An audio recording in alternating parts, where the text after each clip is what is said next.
Welcome to the most intense, nail-biting, heart-pounding sport you've probably never heard of, snail racing. Yes, my friends, while mere mortals concern themselves with fast sports like soccer or Formula One, there's a quiet, slow revolution happening in gardens, pubs, and fields across the globe.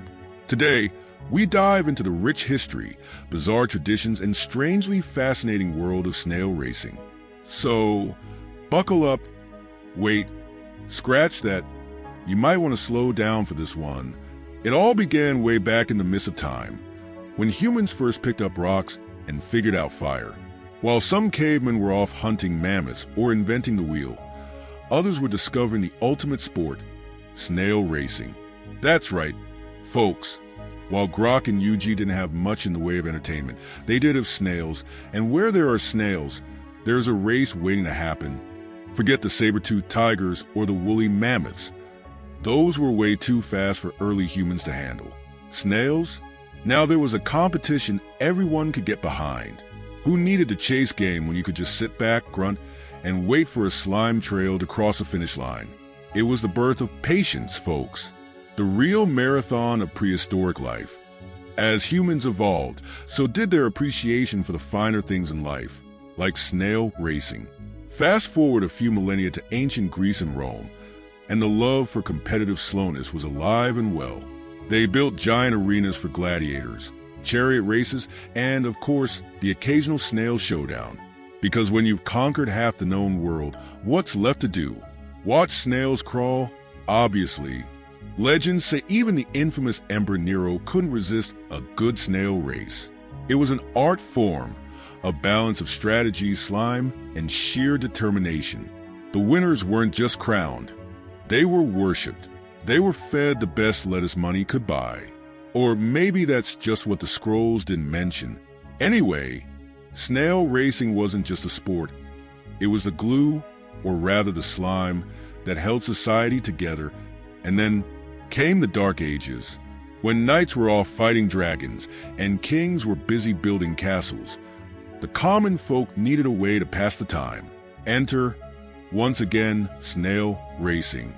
Yes, in between dodging the plague and being overtaxed, the peasants found solace in the slow yet glorious sport of racing their finest snails across muddy fields.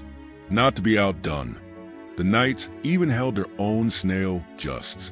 Sure, armor and lances were great for regular jousting, but it was the slow-motion, high-stakes snail jousting matches that really had the crowd on edge.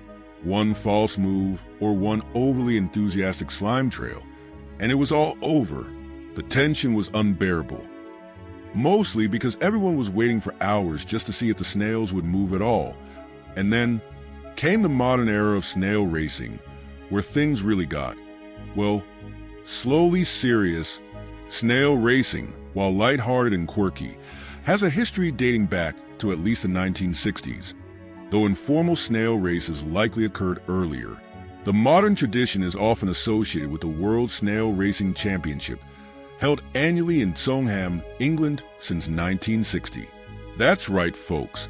The world's finest snails gather in a quaint English town to crawl. With dignity.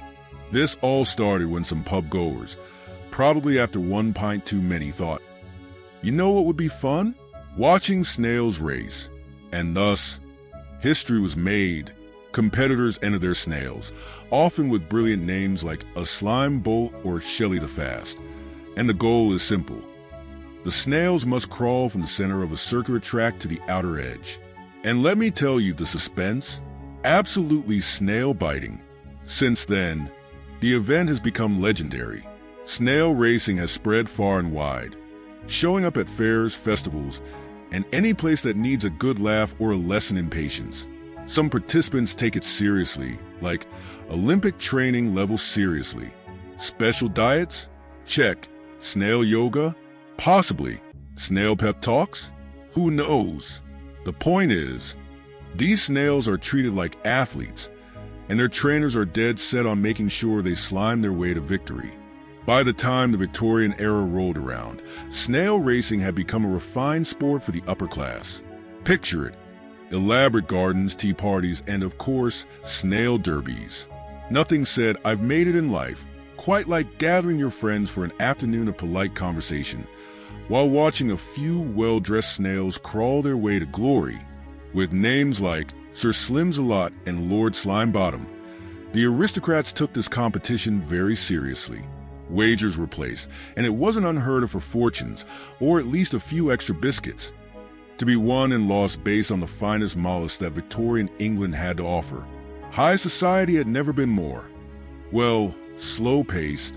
And now, the part you've all been waiting for, snail racing as we know it today. Inspired by that legendary pub race in 1960, the World Snail Racing Championship continues to grow in fame. People from all over the world bring their finest snails to compete, hoping for that golden moment when their slimy hero crosses the finish line first. It's become a cultural phenomenon. Snail racing has even made it into pop culture. Remember the animated movie Turbo? Yes, the one where a snail dreams of racing at NASCAR speeds. A true underdog, or should I say undersnail, story. Sure, it's pure fiction, but it captures something essential. The dream that even the slowest among us can race like champions. Maybe one day we'll see snails zooming past cars on the highway. Well, not likely, but we can dream, can't we? In the movies, these snails defy physics. In real life, well, they just defy the patience of anyone watching. In real life, the snails are, well, just about as fast as you'd expect, but that doesn't stop fans from showing up to cheer them on. But snail racing isn't just confined to the English countryside anymore. Oh no, it's gone global. From French snail derbies to American county fairs, people everywhere are embracing the suspense-filled joy of watching snails race. And yes, it's as riveting as it sounds. Whether you're 8 or 80, the thrill of snail racing is universal. Sure, it might not be Formula One, but it has its own slow-burning charm. Watching these tiny creatures take their time, with the crowd on the edge of their seats or more likely on their phones. Snail racing has a magic all its own. So, what does the future hold for snail racing? Maybe we'll see cyber-enhanced snails racing with holographic shells, battling it out in virtual reality. Maybe they'll have tiny robot legs to make things a bit faster. Who knows? One thing's for sure, snail racing is here to stay. Intergalactic snail races, anyone? Hey, we can dream. But for now, we'll stick to our garden snails and a lot of patience. Whether you've been inspired to train your own world-class snail or just had a laugh at the absurdity of it all, remember this. Snail racing is a testament to the human ability to turn anything, literally anything, into a competition. Thanks for watching. Don't forget to like, subscribe, and tell us in the comments, what would you name your racing snail?